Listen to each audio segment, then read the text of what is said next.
নমস্কাৰ।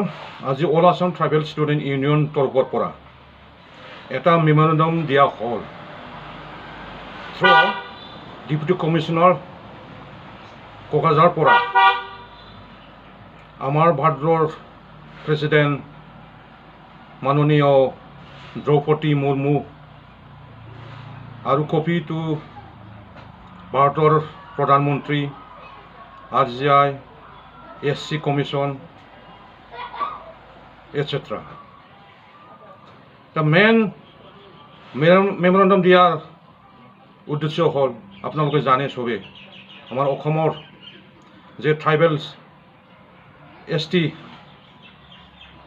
খুজি আছে আমাৰ 6 জনগোষ্ঠী আৰু আমাৰ ট্ৰাইবেল জনজাতিসকলে ইয়াৰ উপস্থিত আছে। আপোনালোকে জানে সবে আমাৰ ভাৰতটো ডেমক্ৰেসি কান্ট্ৰি হয়। ইয়াত সবে নিজৰ দাবী আন্দোলন কৰিব পাৰে আৰু অপচয় কৰিব পাৰে। ঠিক তেনেদৰে আমি all Assam tribal student union পৰা আমি এই 6 জনজাতিক ST দিয়াটো আমি অপচ কৰিছোঁ। কিয়নো আমাৰ আসাম গভৰ্ণমেণ্টে ST বিলাকৰ প্ৰেজেণ্ট যি পাৱাৰ ফাংচন একো নষ্ট হোৱাকৈ ক্ষতি নোহোৱাকৈ ST দিব বুলি কৈছে। কিন্তু আমি জানো অল ইণ্ডিয়া ST সেমেই হয়, কোনো কেটাগৰী নাথাকে, বেলেগ বেলেগ। আকৌ আমাৰ যি প্ৰতিবেদন দিছে মৰাণ মটকৰ ST প্লেনত দিব বুলি কৈছে, এতিয়া ক্ষতি হয়। আৰু আমাৰ ইফালে গোৱালপাৰাত যি ৰাজবংশীবিলাকক ST প্লেন দিব বুলি কৈছে, এইটো ক্ষতি হয়। এইটো আমি কেনেকৈ একচেপ্ট কৰিম? এইটো আমি অল আসাম ট্ৰাইবেল ষ্টুডেণ্টৰ পৰা কেতিয়াও আমি একচেপ্ট কৰিব নোৱাৰোঁ, এইটো মানিব নোৱাৰোঁ। আজিৰ দিনত ST 6 জনজাতি মাথো খুজিছে, এইটো নহয়, 10-15টা এনেকুৱা হৈ গ'ল। কলিতা, তামাং, লেম্বু, চুত্ৰধৰ চবেই খুজি আছে। আজিৰ দিনত যেনেকৈ জনগোষ্ঠীবিলাক ST খুজিছে, ইহঁতে মানে এনেকুৱা মানে এজন যদি কুকুৰা ফাৰ্ম খোলে তেখেতে এঘৰীয়া কৰা, গাহৰি ফাৰ্ম কৰিলে ইহঁতক এঘৰীয়া কৰে, জনজাতিক যদি বিয়া কৰে এঘৰীয়া কৰে। এই ধৰণৰ জনগোষ্ঠী কেইটা ST খুজি আছে। আমি যুগ পৰা আমাৰ আইতা ককাৰ দিনৰ পৰা আমি শুনি আছোঁ, আমি দেখিছোঁ।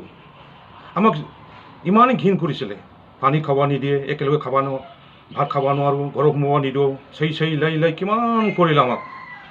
আকৌ ইহঁতে আজিৰ দিনত ST খুজিছে।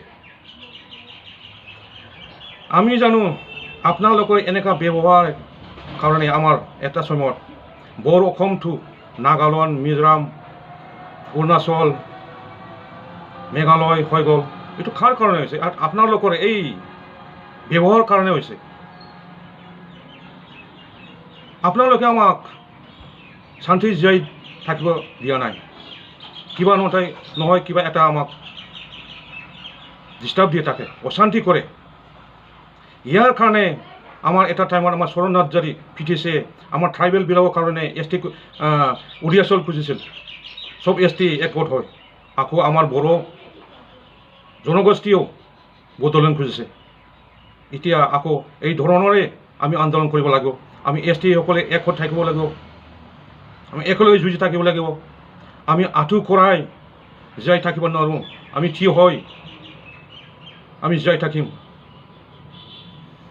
আমাৰ ট্ৰাইবেল লিডাৰবিলাকে কৈ আছে, আমি শুনি আছোঁ, পলিটিকেল লিডাৰ হওক, আমাৰ যিকোনো জাতিৰ ষ্টুডেণ্ট লিডাৰবিলাক কৈ আছে, আমাৰ প্ৰেজেণ্ট ট্ৰাইবেলবিলাকৰ ক্ষতি নোহোৱাকৈ যদি ST দিব পাৰে ST দিয়ক বুলি কৈছে। কিন্তু এইটো নিজৰ ঠেঙত পুৰা মাৰি লোৱা এটা কথাহে হৈছে। আৰু এই ভাষণটো এটা পলিটিকেল লেংগুৱেজ, এনেকুৱা কোৱাটো আমাৰ কাৰণে ভাল নহয়। আমি ট্ৰাইবেল চব একেলগে হ'ব লাগিব, আমাৰ ট্ৰাইবেলৰ ইউনিটি থাকিব লাগিব, নহয়তো আমাৰ ভৱিষ্যত শেষ হ'ব।